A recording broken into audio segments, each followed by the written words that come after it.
सिधौली के स्थानीय लोगों ने निश्चित किया है कि हर महीने के आखिरी रविवार को यहाँ के स्थानीय लोगों ने ये तय किया है कि इस बाड़ी में नरोत्तम दास जी की जन्मस्थली पर हर महीने के अंतिम रविवार को एक विचार गोष्ठी और कभी कभी कार्य गोष्ठी का आयोजन किया जाएगा। आप सभी से अनुरोध है कि आप सभी लोग इस गोष्ठी में अनिवार्य रूप से उपस्थित रहेंगे और हिंदी सभा की सिधौली की टीम देखेगी। और हिंदी सभा की जो सिधौली की टीम है वह भी जल्दी हम लोग चयनित कर देंगे, वह भी उसको देखेगी और उसकी व्यवस्था भी कराएगी। बहुत बहुत साधुवाद आप सबको। मेरा मन तो था मैं सबको सुनता, लेकिन कुछ समयाभाव है। मैं सबसे क्षमा याचना करते हुए हिंदी सभा की ओर से सबसे क्षमा प्रार्थी हूँ। मैं सभी को नहीं बुलवा पा रहा हूँ, मंच से बुलवाना चाहता हूँ। हिंदी सभा ने आज आचार्य कृष्ण बिहारी मिश्र अमृत स्मृति सम्मान दे करके अपने को गौरवान्वित महसूस किया है, जो गिरीश जी को आज सम्मान दिया गया है। मैं बहुत बहुत गिरीश जी का आभार व्यक्त करता हूँ कि आज के इस अवसर पर वो उपस्थित हुए। हमारे बीच में हमारे अग्रज वरेण्य साहित्यकार भाष्य और विंग के शिखर आदरणीय अरुणेश मिश्र जी हमारे बीच में हैं। उनसे हमारा अनुरोध है कि आए और आज के इस अवसर पर अपनी बात करें। आदरणीय अरुणेश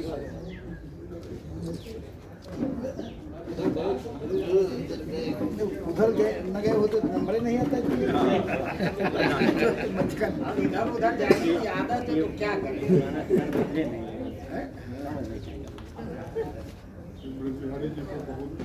ज्ञानवती जी चली इधर उधर जाते हैं,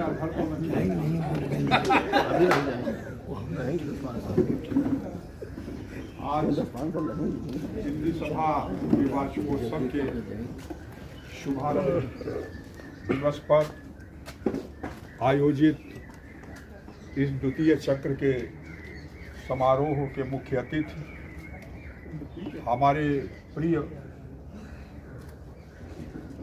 श्री गिरीश जी, जो साहित्य, संस्कृति और कला तीनों के क्षेत्र में जो उदीयमान और अस्तमान प्रतिभाएं हैं, उनके बीच में सामंजस्य का पुल का सकारात्मक रूप से सक्रियता लाने का प्रयास कर रहे हैं। भाई साहित्य भूषण कमलेश जी,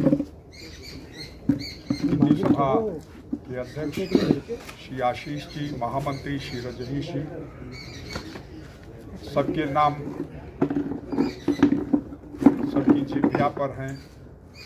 हमारे सिधौली क्षेत्र के साहित्यिक बंधुओं, ये बड़ा सौभाग्य होता है जब किसी पूर्वज के जन्म स्थान पर जाने का और प्रणाम करने का सुअवसर प्राप्त होता। आज वही दिवस है। हमें दो पंक्तियां याद आती हैं। देश वो लुका की जिसके द्वार पर बैठता इतिहास का पहरा नहीं है, मानचित्रों की मिटी अक्सर लकीरें, रंग होता रक्त का। तो आज इतिहास के उन पृष्ठों को हिंदी सभा जीवंत करने के लिए निकली है, जो समय के अंतराल के कारण धूल धूसरित हो गई थी। कहीं उन्हें धूके न खा जाएं, कहीं अंधकार में वे समा न जाएं, इसलिए उन्हें प्रकाश की आवश्यकता है। और हिंदी सभा आज दान करके दीपक प्रज्वलित करके यहाँ से प्रस्थान करेगी। महाकवि नरोत्तम दास के साहित्य के विषय में चर्चा करने की आवश्यकता नहीं है, पर्याप्त चर्चा ज्ञानवती जी कर चुकी है। ये विश्लेषण का विषय नहीं। विषय तो ये है कि जो हमारे पूर्वज, जिनसे हम प्रेरणा प्राप्त करते हैं लेखन की, चाहे गद्य हो, चाहे पद्य हो, चाहे चंपू, वे हमारे लिए प्रणम्य हैं और वरेण्य हैं। समीक्षक और समालोचक उनके लेखन की समीक्षा करें। एक बात अवश्य हम कहना चाहेंगे, हमारे डॉक्टर बिहारी जी अवश्य कहना चाहेंगे, पूरे जिले भर में जितने कवि सम्मेलन और जितने भी साहित्यिक समारोह होते हैं, भाई रजनीश जी और हमारे इष्ट मित्र अच्छी तरीके से जानते हैं कि अगर हमको मुख्य अतिथि या अध्यक्ष का कार्य सौंपा जाता है और बोलने के लिए कवि सम्मेलन के प्रारंभ में कहा जाता है, तो हम जिले के साहित्यिक विभूतियों जिनसे प्रेरणा प्राप्त करते हैं उनका स्मरण अवश्य करते हैं और उनके विषय में 2-2, 4-4 पंक्तियां अवश्य बताते हैं। सब लोग जानते हैं, केवल इसलिए कि अगर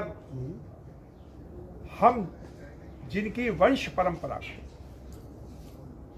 चला रहे हैं, एक दोहा आपको देखो सुनाते हैं, आनंद आ जाएगा, बिल्कुल आनंद फ्राई हो जाएगा। आशीष जी जी स्वागत। ये जो हिंदी का जा शब्द है, ये जिस शब्द के जा अक्षर है, जिस शब्द के पश्चात लगा दिया जाता है, उसी शब्द से उसे जन्मा मान लिया जाता है। नीर से नीरज है तो कमल है, जलज है अम्बुज है तोयज है।